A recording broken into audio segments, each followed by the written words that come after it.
Hey y'all, welcome to Kamira's Kitchen. Today I'm going to show you how to get some crispy fried fish without having to deep fry in oil. You're also not going to need an air fryer. Some of you have been asking me, how does the fish come out if you compare the mustard to the mayo to the egg binder? And today I'm going to show you that as well so that you can make the most delicious fried fish recipe for your family. And we're also going to bring that sodium way down. So let's go ahead and get started.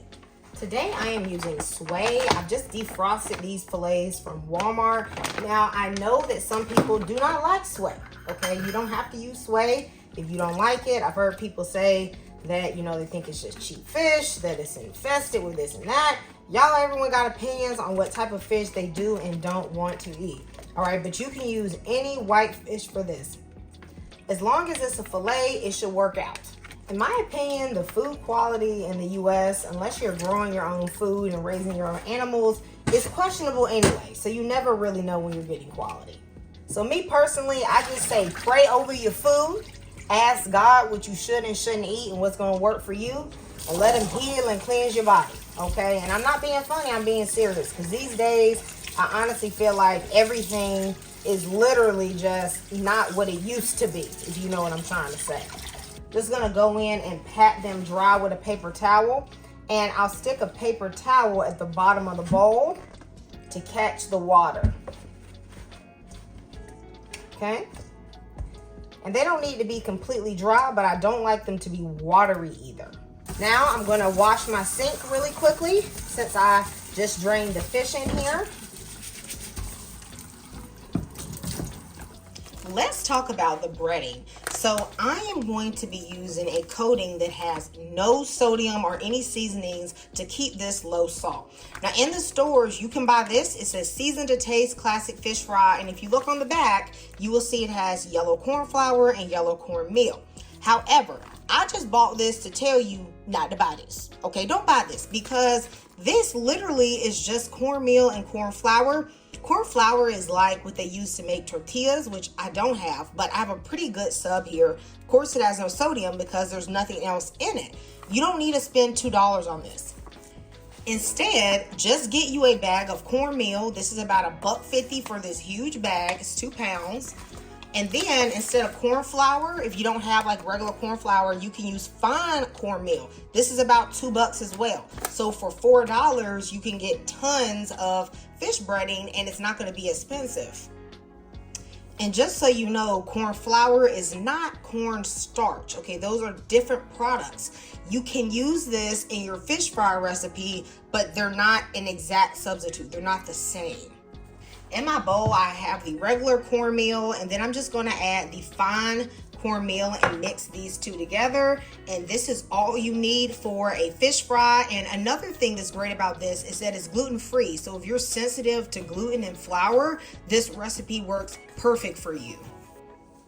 I'm going to make my own fish seasoning mix. This is my favorite way to season fish. This is Old Bay. This is a salt-free lemon pepper, Creole seasoning, garlic powder, cayenne pepper. This is like a spicy mix. I love it. Little white pepper and a little bit of MSG. Now, if you don't like MSG, baby, you don't have to use it. Okay, that's a personal problem. But I'm telling you, it do taste good on some fish. Okay, and of course, you can use any seasoning blend you like, depending on like how low sodium you want your fish to be.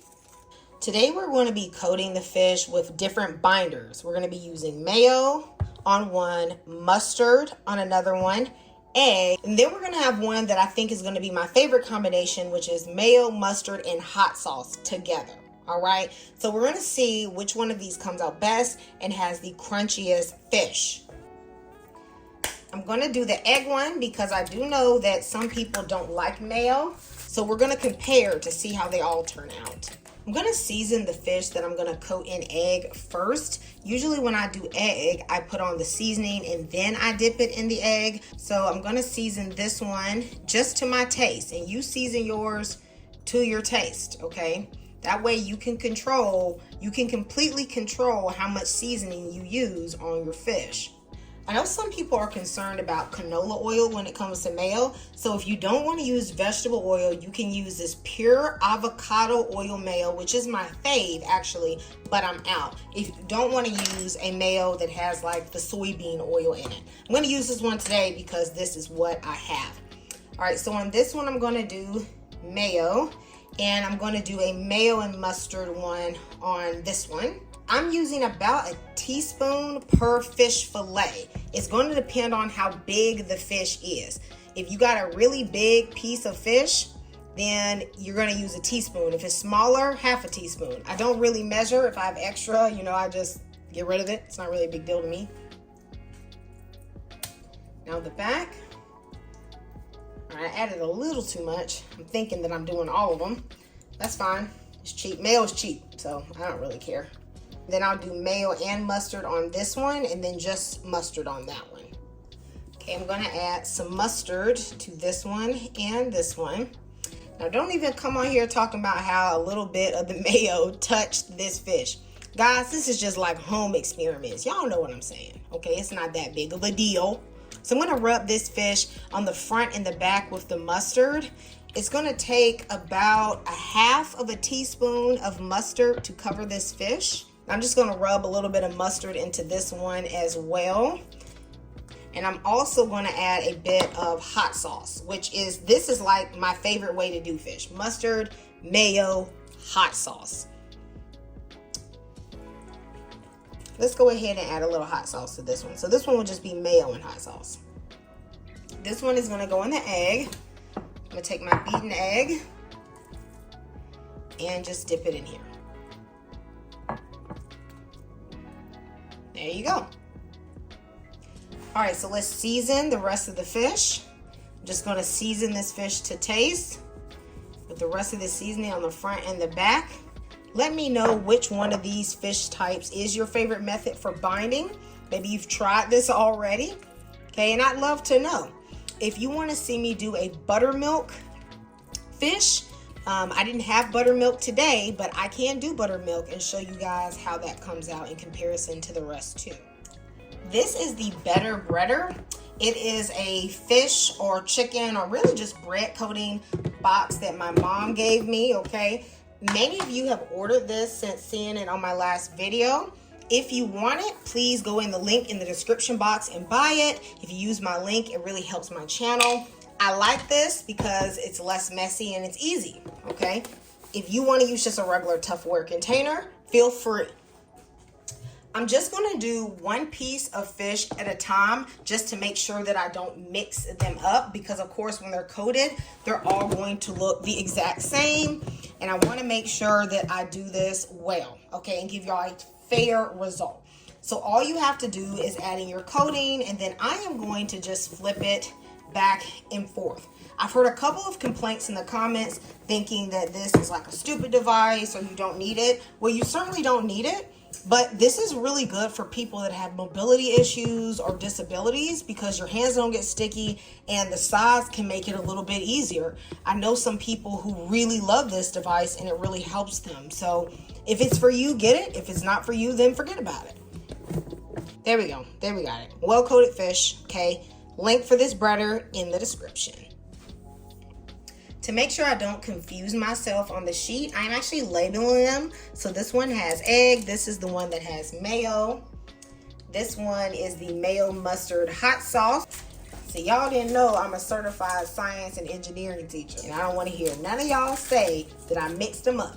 I'm now going to use my little olive oil sprayer, and I'm going to spray all of the fish on the front and the back with the olive oil. I love this sprayer because not only is it super convenient, but I can just use oil I have at the house. Plus, I tend to prefer using olive oil instead of like vegetable oil, so I absolutely love this sprayer. And if you want one, I'm going to link it in the description box. I got this on Amazon.